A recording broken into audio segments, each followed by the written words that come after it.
Welcome to The Explainer. Today, we're putting on our equity analyst hats to conduct a rigorous top-to-bottom valuation of Knife River Corporation, ticker symbol KNF. We're going to dig right into the raw financial data, apply both absolute and relative valuation models, and figure out this company's true intrinsic value. Let's get right into the numbers. So let's start by establishing our anchor point. Right now, Knife River is trading at $92.98 a share. This stock has just been on an absolute tear lately, sitting really close to its 52-week high of $103.17. I mean, that's a massive trailing 3-year compound annual growth rate of over 36%. But, as analysts, our job is to look right past that momentum and ask the tough question, do the underlying financial fundamentals actually support this premium price tag? Well, checking out the baseline data from the source, you can immediately feel the tension here. We've got this heavy-hitting company with a massive $5.27 billion market cap, right?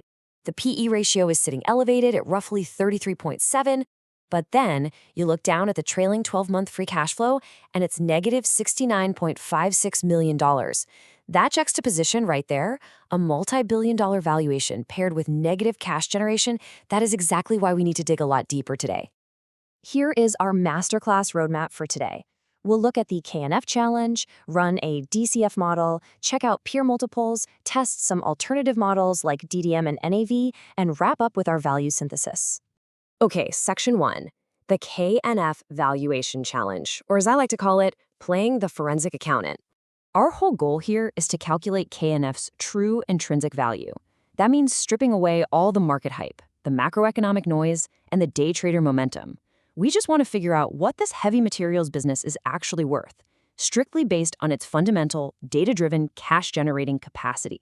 Now, in the source data, we've got plenty of trailing metrics, but we're missing some crucial forward-looking projections.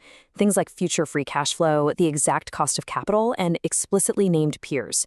So, like any seasoned analyst would do, we have to step in with sensible default assumptions.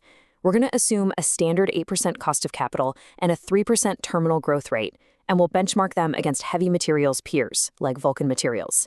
Just keep in mind, our models are going to be highly sensitive to these specific inputs. Moving on to Section 2, absolute valuation via the DCF model. This is our ultimate stress test. A standard discounted cash flow model works through these 4 sequential steps. We project out the future free cash flows, apply our discount rate, which again we're assuming is 8%, calculate the terminal value, and then divide the whole thing by shares outstanding to get our per share intrinsic value. It basically translates expected future cash into today's dollars. But right out of the gate, boom, we had a massive roadblock. Remember that baseline data we just discussed? KNF's trailing 12-month free cash flow is negative $69.56 million. Plus, their 3-year and 5-year FCF compound annual growth rates are completely flat at 0%. When your starting point for cash flow is literally in the red, building a standard, reliable, forward-looking projection becomes exceptionally fragile. The math starts fighting you immediately. So because current cash flows are negative, the math has to lean heavily on some pretty aggressive terminal value assumptions. Yet even with those baked in, the source material explicitly calculates a DCF fair value price of exactly $30.99. Think about that for a second. At a $93 trading price, that reveals a massive negative margin of safety. If we strictly trust the absolute cash-generating power of the business today, the stock looks severely overvalued. Let's turn to Section 3, relative valuation using peer multiples, to really contextualize this price tag. Since the DCF paints such a grim picture, let's see how KNF compares to the broader market. The source gives us KNF's multiples, and if we apply the standard assumed industry averages for heavy materials, KNF is clearly trading at a noticeable premium. Consider this, a PE of roughly 33.7 compared to an industry average of 20 to 25, an EV to EBITDA of 13, pushing past the typical 10 to 12 range, and a price to book of 3.21. Across the board, buyers are paying top dollar right now. Now, looking ahead, the forward PE does drop slightly down to 27.86, but an EV to EBITDA sitting at that lofty 13, along with an EV to sales of 2.0 and a price to sales of 1.68, that tells us the market is aggressively pricing in some serious future growth to justify that $92 share price. The market is essentially betting that Knife River is going to rapidly, and I mean rapidly, scale its profitability. Section 4, alternative models. We're talking DDM, NAV, and residual income as we search for any hidden value.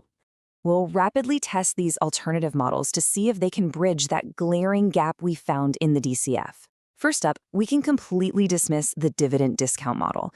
The source explicitly shows KNF has a 0% dividend CAGR, so there's no regular yield to discount back. Next, let's look at the net asset value, or NAV. With the stock near $93 and a price to book of 3.21, we can deduce that the underlying implied net asset value is only about $28.96 per share. Basically, the hard assets on the balance sheet don't even come close to the current share price. But what about the residual income model?